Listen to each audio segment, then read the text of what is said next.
마귀는 사람을 타락시켜서, 죄로 타락시켜서 그 사망 아래에 있게 만든 거예요. 그래서 우리가 고린도서에 보면 사망아 너의 쏘는 것이 무엇이냐, 사망에 쏘는 것은 죄요, 죄의 권능은 율법이니라, 이렇게 말씀했어요. 사망에 쏘는 것이 뭐죠? 사망은 뭘 갖고 쏩니까? 죄를 가지고 쏜다는 거예요. 사람으로 하여금 죄를 짓게 만들어요. 사망에 쏘는 것은 죄요, 죄의 권능은 율법이니라. 그 죄를 알게 하는 것, 그 죄를 드러내는 것이 뭡니까? 율법이라는 거예요. 사람이 죄를 짓는 순간에 그 율법의 정죄를 피할 수 없다는 거예요. 사람이 죄를 짓지 않으면 율법은 그 사람을 정죄하지 않습니다. 하지만 사람이 범죄한 후에는 그 율법이 효력을 발휘하게 되죠. 그래서 너는 죄를 지었다, 너는 몇 항 몇 조의 죄에 해당된다, 그러면 너는 죄인이요, 너는 영원한 사망에 처해지게 된다, 이렇게 정죄하고 판단을 받게 되는 것입니다. 율법의 판단을 받게 되는 거예요. 그래서 마귀는 죄를 통해서 사람을 쏘는 것입니다. 죄를 짓게 만들어서 그 율법의 정죄를 받게 율법의 정죄를 받게 만들고, 그래서 영원한 사망에 처해지게 만드는 거예요.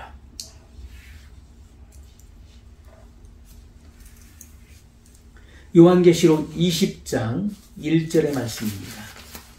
계시록 20장 1절 말씀. 또 내가 보매 천사가 무저갱 열쇠와 큰 쇠사슬을 그 손에 가지고 하늘로서 내려와서 용을 잡으니 곧 옛뱀이요 마귀요 사단이라, 잡아 1000년 동안 결박하여. 예수님께서 지상재림하셔서 이 천사를 통해서, 이 지상재림하실 때 천사를 보내어서 이 용을 잡는다, 이렇게 말씀했어요.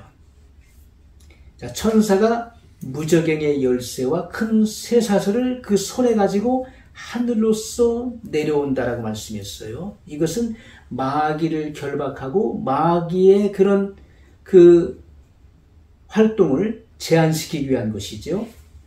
용을 잡으니, 우리가 용이라고도 하고, 또 다른 구절에서는 붉은 용이라고도 이렇게 나와 있어요.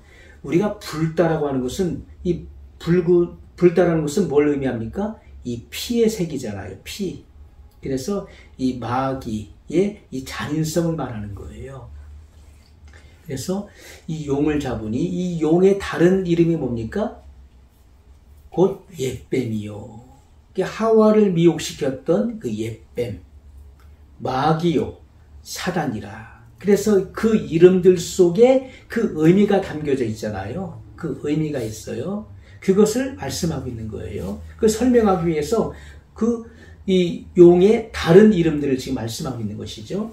잡아 1000년 동안 결박하여 무저갱에 던져 잠그고 그 위에 임봉하여 1000년이 차도록 다시는 만국을 미혹하지 못하게 하였다가 그 위에는 다 반드시 잠깐 놓이리라. 이 1000년왕국을 세우기 위해서는 마귀를 결박하여 무저갱에 던져 잠그어야 되는 것입니다. 임봉해야 되는 거예요. 그래야만 이 1000년왕국, 예수님의 이 통치가 이루어지게 되는 것이죠. 요한복음 8장 44절의 말씀입니다. 요한복음 8장 44절.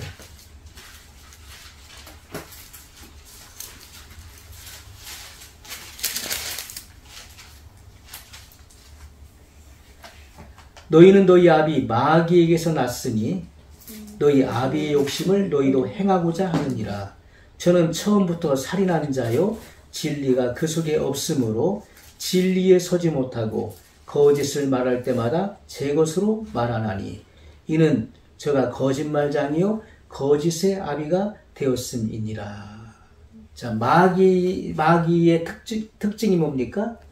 마귀의 특징, 또 마귀의 특성은 거짓말장이라는 거예요. 거짓말장이. 우리가 이 거짓말을 경계해야 돼요. 우리가 불과 유황못에 참여하는 자들을 성경은 열거하고 있는데 그 중에 하나가 뭡니까? 거짓말하는 자들. 거짓말하는 자들이 불과 유황못에 참여하게 된다는 것을 성경은 분명히 명시하고 있다는 거예요. 거짓말하는 자들은 누구를 본받는 것입니까? 거짓의 아비인 마귀를 본받는 것이기 때문에, 그래서 거짓을 우리가 경계하자면 안 되는 것입니다. 거짓. 근데 거짓이, 사람이 처음에 거짓말을 한 번 할 때는 그것이 어려운 거예요. 거짓말하려고 할 때 어떻습니까? 양심의 가책을 느끼고, 양심의 가책을 느끼니까 가슴이 두근두근 떨리죠. 그런데 그렇게 해서 그것이 넘어갔어요. 두 번째 할 때는 더 쉬워지는 거예요. 3번, 4번, 5번, 10번, 100번 하다 보면은 어떻습니까? 그때는요, 이거 습관이 되는 거예요. 거짓말이 습관이 되면은 결국 화인 맞게 된 것입니다. 양심의 화인을 맞게 된다. 이 불도장이 찍히게 되는 거예요. 그럼 그 사람은 구원받을 수가 없게 되는 것입니다. 양심의 화인 맞은 사람은 죄에 대한 가책을 느끼지 못하는 거예요. 회개가 안 되는 것입니다. 자, 저는 처음부터 살인한 자요. 이 살인자예요. 인류를 죄에 빠지게 해서 사망에 거하게 하는 자, 살인자예요. 진리가 그 속에 없으므로 진리에 서지 못하고 거짓을 말할 때마다 제 것으로 말하나니 이는 제가 거짓말장이요 거짓의 아비가 되었음이니라. 그래서 우리가 모든 종류의 거짓말을 우리가 삼가야 되는 것이고 경계해야 된다. 거짓말은 굉장히 위험한 것입니다. 계시록 12장 9절의 말씀. 계시록 12장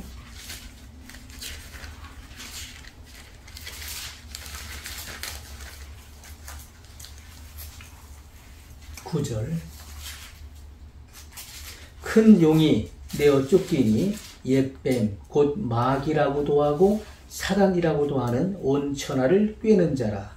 땅으로 내어 쫓기니 그의 사자들도 저와 함께 내어 쫓기니라. 자, 큰 용이 어디서 내어 쫓기는 것이죠? 공중에서 이 지상으로 내어 쫓기는 것이죠. 자, 공중에서 영적 전쟁이 일어난 거예요. 주님께서 누구를 보내셨습니까? 이 공중을 정결하게 해야만 예수님께서 공중에 강림하실 수 있는 것이잖아요. 그래서 천사장 미가엘과 그 사자들을 보내어서 이 공중의 권세를 갖고 있는 이 큰 용과 그의 사자들과 전쟁을 벌여서 그들을 이 지상으로 내어 쫓았다는 것입니다. 자, 큰 용이 내어 쫓기니 옛뱀 곧 마귀라고도 하고 사단이라고도 하는 온 천하를 꿰는 자라. 그래서 이 마귀, 이 큰 용은 온 천하를 꿰는 자라. 천하를 깬다. 땅으로 내어 쫓기니 그의 사자들도 저와 함께 내어 쫓기니라. 그렇기 때문에 이 지상으로 밀려났기 때문에 이 지상에서 7년 대환란이 일어나게 된 것이죠.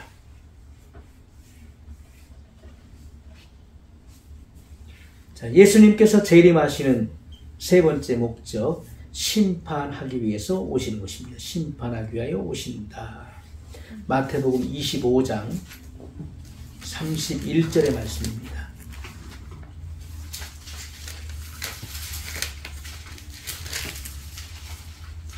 마태복음 25장 31절. 인자가 자기 영광으로 모든 천사와 함께 올 때에 자기 영광의 보좌에 앉으리니. 자, 인자가 자기 영광으로 모든 천사와 함께 온다. 이렇게 말씀했어요. 자, 예수님의 재림은요, 예수님 혼자 오시는 것이 아니죠. 모든 천사와 함께 영광 중에 오신다는 것을 말씀합니다. 모든 천사와 함께 올 때 자기 영광의 보좌에 앉으리니 영광의 보좌에 앉으신다. 자, 심판의 보좌, 통치하시는 그 보좌를 말씀하고 있는 거예요. 우리가 심판이라고 하는 말의 의미는요, 조사하여 잘잘못을 밝힌다, 그런 뜻을 갖고 있잖아요. 조사한다는 거예요. 심판한다는 것은 자세하게 조사한다는 거예요. 조사해가지고 그 잘한 일인지 아니면 잘못된 일인지를 밝히는 것이 바로 심판이에요. 그래서 거기에 합당한 보응을 내리는 것, 그것이 바로 심판입니다. 심판의 조건은 사람의 행위와 말과 생각이에요. 유다서 14절로 15절의 말씀입니다.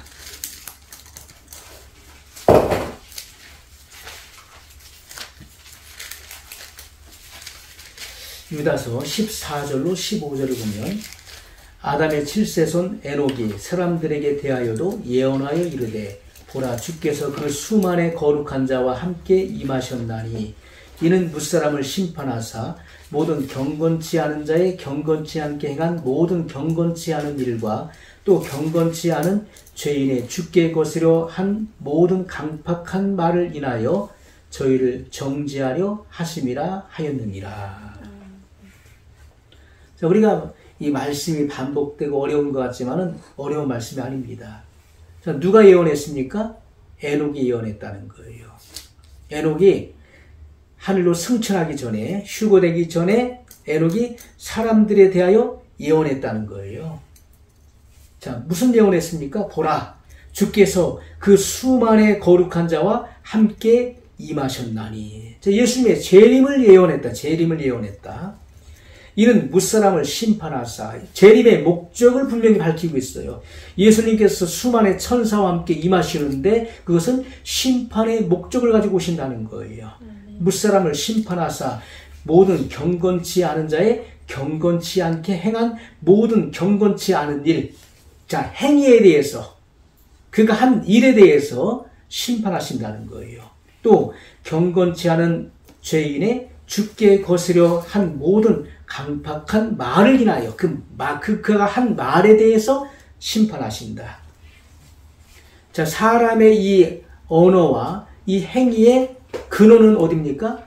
사람의 마음인 것입니다. 마음. 사람의 마음, 이 생각을 말하는 거예요. 생각. 그래서 우리가 이 투 마인드라고 하는데, 이 투 마인드. 그래서 하나는 이 하트, 이 마음, 그리고 또 하나는 이 생각, 마인드를 말하는 거예요. 그래서 이 하트와 이 마인드. 그래서 마인드, 이 생각과 이 마음은 서로 연결되어 있는 것입니다. 서로 연결되어 있는 이 통로예요. 통로로 연결되어 있는 것이죠. 그래서 사람의 이 마음의 생각을 하나님은 아신다는 거예요. 그가 어떠한 의도를 가지고 이 같은 일을 하는지, 그가 어떠한 의도를 가지고 이 같은 말을 하는지를 알고 계시는 거예요. 그 의도를 파악하시는 거예요. 그렇기 때문에 사람이 무슨 무익한 말을 하든지 마지막 날에 신문을 받는다. 그 한 말에 대하여 신문을 받는다. 이렇게 말씀하고 있는 것이죠. 이게 사람이 이 말 조심하는 것, 이 말은 굉장히 중요해요. 그 한 말에 대해서 반드시 심판을 받을 날이 온다는 것입니다. 야고보서 5장 9절의 말씀입니다. 야고보서 5장 9절.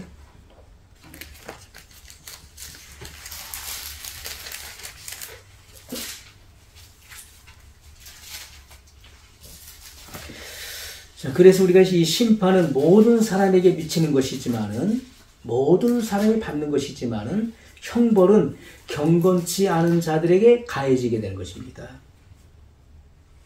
왜냐하면 예수님을 믿는 사람들은 영생을 얻었고 심판에 이르지 않으며 사망에서 생명으로 옮겼다라고 요한복음 5장 24절에 말씀하고 있기 때문에 형벌에 대한 심판은 경건치 않은 자들, 죄인들, 악인들에게만 가해지게 되는 것이죠. 자, 야고보서 5장 9절에 보면 형제들아 서로 원망하지 말라. 그리하여야 심판을 면하리라. 보라 심판자가 문 밖에 서 계시니라. 이렇게 말씀했어요. 우리가 심판을 면하기 위해서는 원망하지 말라. 서로 원망하지 말라. 우리가 원망하지 않는 사람이 있나요? 원망 안 해본 사람이 있습니까? 우리가 원망을 쉽게 생각해요. 원망 뭐 다 하는 건데 원망이 죄입니까? 이렇게 묻는 사람이 있어요. 원망은 큰 죄예요. 이스라엘 백성들이 수백 가지 수천 가지 많은 죄를 지어서 광야에서 심판받아 엎드러진 것이 아닙니다. 성경에 보면은 이스라엘 백성들이 서너 가지의 죄 때문에 하나님 앞에 걸려서 그들이 멸망을 당한 거예요. 광야에서 그들이 엎드려졌다. 죽임을 당한 것입니다. 그 서너 가지 죄가 뭡니까? 원망의 죄, 또 불평의 죄, 또 불신의 죄, 또 남 탓하는 죄. 이러한 죄들에 그들이 걸린 거예요. 우리가 쉽게 간과할 수 있는 부분들이잖아요. 원망, 불평, 남 탓하는 거, 그리고 불신, 이 불신앙의 죄. 이것이 하나님 앞에서는 큰 죄라는 거예요. 지옥 갈 만큼 큰 죄인 것입니다. 그런데 사람들은 이 같은 것을 신중하게 생각지 않는 거예요. 자, 오늘 우리가 읽은 말씀 보세요. 형제들아 서로 원망하지 말라. 그리하여야 심판을 면하리라. 보라 심판자가 문 밖에 서 계시니라. 이렇게 말씀했어요. 우리가 하나님 말씀은 한 말씀도 한 구절도 한 단어도 간과해서는 안 되는 말씀이에요. 굉장히 중요한 말씀인 것입니다. 우리가 깊이 심사숙고해야 될 말씀이라는 것이죠. 그래서 예수님께서 재림하시는 분명한 목적은 심판하기 위해서 오신다는 것입니다. 그래서 이 세상 종말에 이 심판으로부터 우리가 면제를 받기 위해서는 죄를 회개하고 예수님을 믿어야 되는 것이죠. 그리고 주님의 뜻대로 살아가야 되는 것입니다. 그것이 심판을 면할 수 있는 거예요. 그리스도 예수 안에 있는 자들에게는 결코 정죄함이 없는 것입니다. 그것이 하나님의 선언이에요.